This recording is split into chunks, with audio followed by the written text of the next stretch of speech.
Award winner, CFL reporter and host, hockey insider. You can read and listen to his 32 thoughts, and you can watch him on the panel of Hockey Night in Canada, Elliotte Friedman.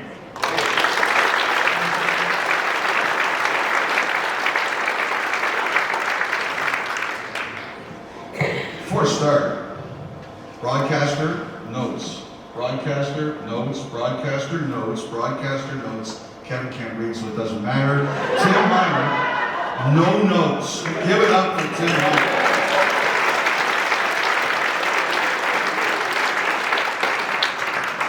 So I didn't really know Ron before I was hired by Hockey Night in Canada in 2003. I remember the first show I was ever going to work. I still really hadn't talked to him.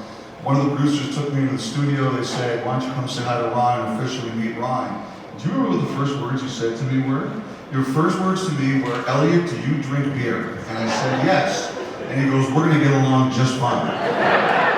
And nowhere was that more in relevance than at the 2011 All-Star Game in Carolina.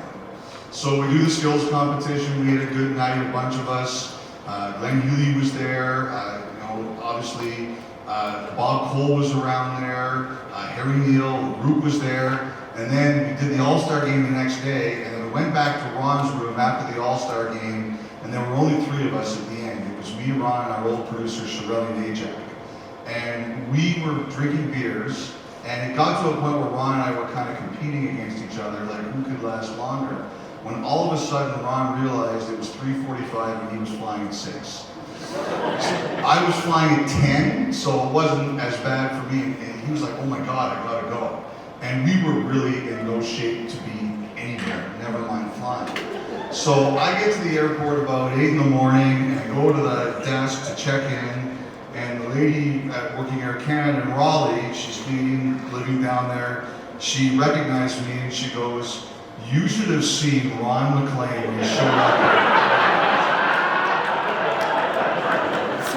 And I'm innocent, I'm just blinking at her, "What do you mean?" And she said, "He stunk like a brewery, he could barely open his passport." Like, she's going on and on. Like, it's embarrassing that the host of Hockey Night in Canada could present himself at an international airport like Raleigh. First of all, I don't even know if Raleigh counts as an international airport, but okay. I got to stand up for my teammate here. I was like, "I got to tell you, man, I think you're a little off here. I was out with Ron last night. He cut it off in 2 beers. He knew he had an early flight. There's no way he was as drunk as you claim that he is." And she's giving me the stink eye. She doesn't believe a word I'm saying, but I do not back down. This is a teammate. I do not back down. I can't have, like, who knows where it goes? If, like, there's some secret Air Canada email chain, I can't have them talking about drunk Ron MacLean at the Raleigh airport. So fine, she says, "You sure? Because I think that's embarrassing." I said, "I swear to, if you have a stack of Bibles back there, I will swear on it." She only had 2 beers. She goes, "Oh, there are a lot of people here. I must be mistaken." And then she says to me, "Don't you think it's embarrassing that the host of Hockey Night in Canada looks like that after 2 beers?"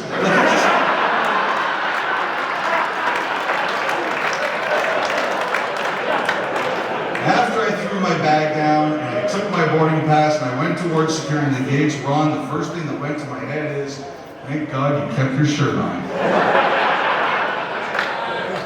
All right, the biggest challenge about this speech for me is that unlike anyone else in the room, Ron will be introducing me for the next 28 Saturdays. So as I was working on this, I recognized the danger of very public, very significant payback. The second biggest challenge is finding the right balance between praising someone who deserves it and leaving a flesh wound or two that will make all of you in the audience very happy. And luckily, there is a way to do it, and Kevin alluded to it earlier.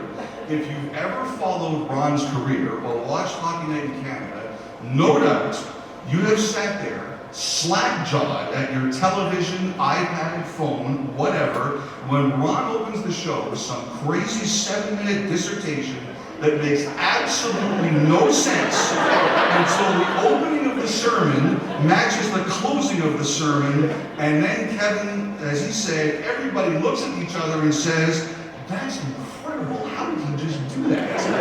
You know what I'm talking about, right?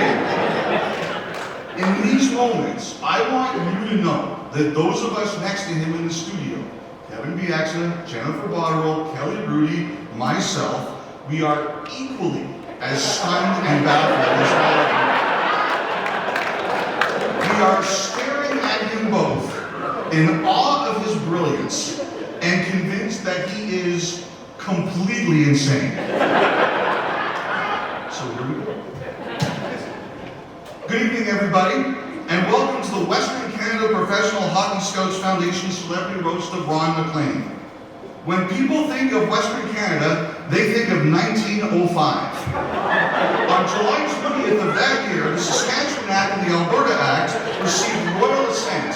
43 days later, they were officially established as provinces. The number 43 is ironic here because next June, Kevin Bieksa will turn 43. That's amazing to me because finding players like Bieksa is why Ron Delort is being honored tonight. If Saskatchewan and Alberta were not established as provinces, Ron Delort may never have found Kevin Bieksa and there would be no reason for Ron to be here.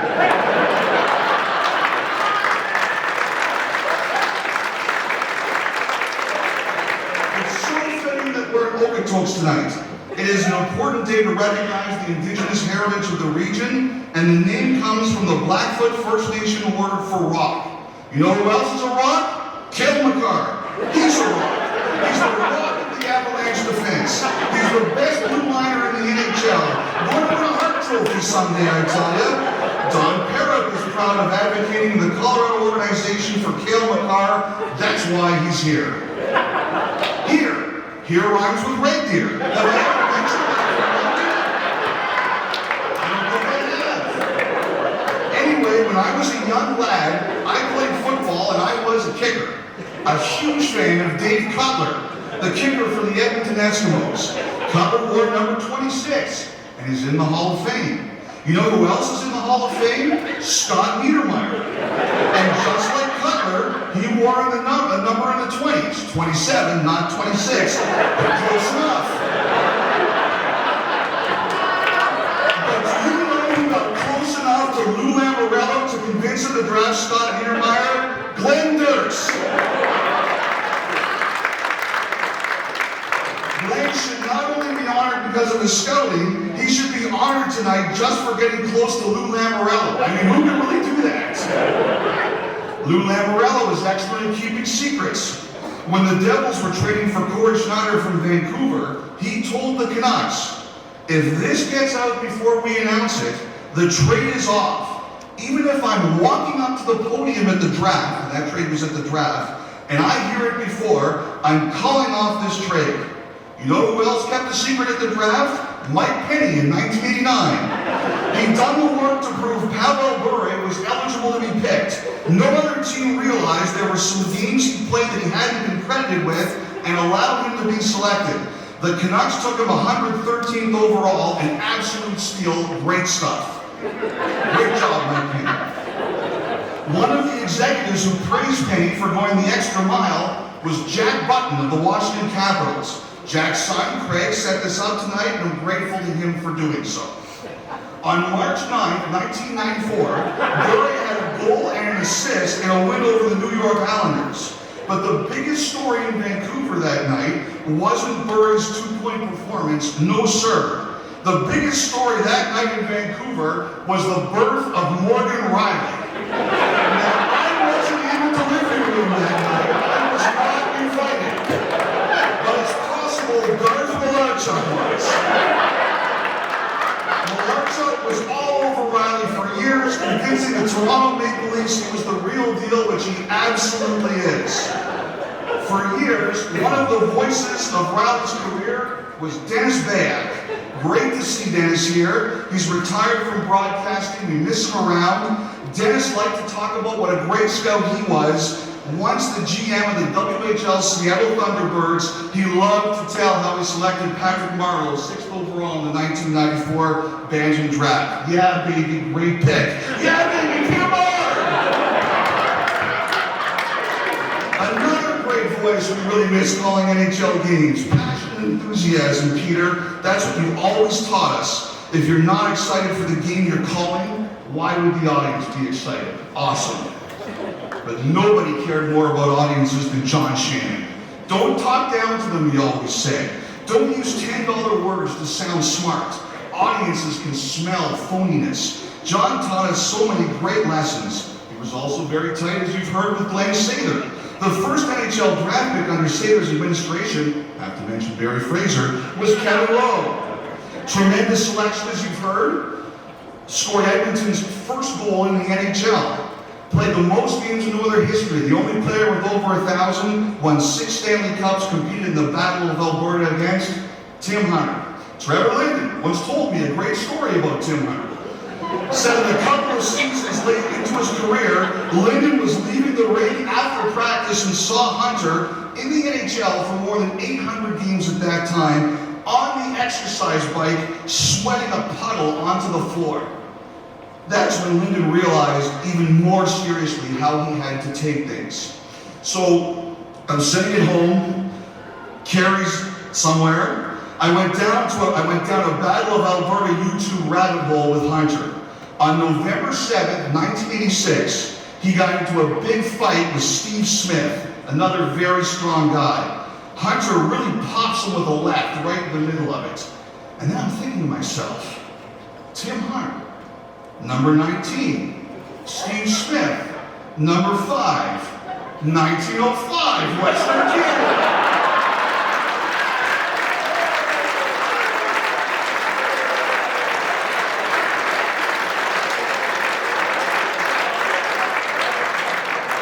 The Western Canada Professional Hockey Scouts Foundation, great cause. I'm honored to be here. Hope you're having a great day.